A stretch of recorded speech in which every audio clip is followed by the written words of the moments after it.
दिनांक 24 दिसंबर 2024 को सभी हेड मुख्यालय पर धरना प्रदर्शन का आयोजन किया गया है। आप सबको मालूम है, यह प्रदर्शन खासतौर से माननीय अमित शाह जी के द्वारा जो परम पूज्य बाबा साहब डॉक्टर भीमराव अम्बेडकर, जो दुनिया में छठे स्तर के जो विद्वान कहे जाते हैं,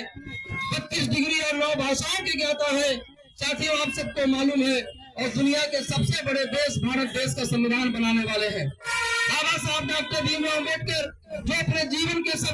के संघर्ष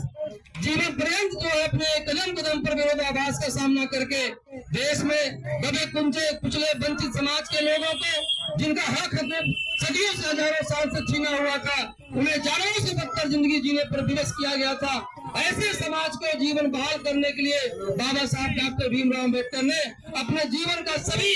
उम्र लगा करके अपने परिवार को जो है कभी डेथ हो गए, उनकी धर्म पत्नी चली गई, मर गई, साथियों उसके बाद भी बाबा साहब डॉक्टर भीमराव अम्बेडकर आपके अधिकार के लिए कभी समझौता करने का काम नहीं किया है। आप लोगों को मालूम है कि बाबा साहब डॉक्टर भीमराव अम्बेडकर जी ने जब लंदन के दौर में सम्मेलन में जाकर के आपकी आवाज को उठाने का जब काम किया, तो इसी कांग्रेस के लोगों ने, मेरे भाइयों, कांग्रेस के लोगों ने बाबा साहब अम्बेडकर का विरोध करने का काम किया था। जब बाबा साहब डॉक्टर भीमराव अम्बेडकर ने आपको वोट देने का अधिकार देने की बात कही थी, उसमें बापू महात्मा गांधी जी कांग्रेस की तरफ से खड़ा होकर कहा कि वोट देने का अधिकार तो उन्हीं को मिलने चाहिए जो 4 आने का लगान और जो मैट्रिक पास किया हुआ हो, उसी को वोट देने का अधिकार मिलना चाहिए। लेकिन बाबा साहब डॉक्टर भीमराव अम्बेडकर ने साथियों यह तर्क देते हुए कि तो दलित भाइयों को, जो पिछड़ा हुआ समाज है, इनको पढ़ने लिखने का कभी अधिकार ही नहीं दिया गया, बल्कि स्कूल में दाखिला लेने के लिए वर्जित किया गया है।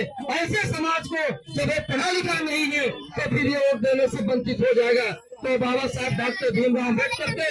के आधार पर साथियों इस लोकतंत्र में एक वोट देने का अधिकार आज हमें मिलने का काम किया है। इसलिए साथियों, आज हमारे ऐसे मसीहा बाबा साहब डॉक्टर भीमराव अम्बेडकर भारत के संविधान सभा में जाने के लिए जब लोकसभा का चुनाव लड़ रहे थे, तो कांग्रेस के लोगों ने बाबा साहब डॉक्टर अम्बेडकर को हराने का काम किया कि संसद में न जाने पाए साथियों, और ये कानूनी अधिकार इनको न दिला पाए। आपको मैं बताना चाहता हूँ, देश के अंदर में चाहे कांग्रेस हो, चाहे भारतीय जनता पार्टी हो, चाहे समाजवादी पार्टी हो, सभी पार्टियां एक दूसरे से सुर में सुर मिला करके हमारे SC/ST के रिजर्वेशन के लिए, ओबीसी के रिजर्वेशन के दिए गए अधिकार को श्री अखिलेश यादव जी की सरकार में उसे खत्म करने का काम किया गया था। SC/ST रिजर्वेशन में प्रमोशन का बिल संसद में पढ़वाने का काम किया था। कुल मिला के साथियों, इस देश में सभी देश की राजनीतिक पार्टियां हमें हो कभी ये नहीं देखना चाहती है कि उनका अच्छा खाना, अच्छा कपड़ा, अच्छी नौकरी, अच्छी चाकरी उन्हें हासिल हो। उनके हर समय कदम कदम पर रोड़ा पड़े हुए होते हैं। लेकिन देश के अंदर में बहुजन समाज पार्टी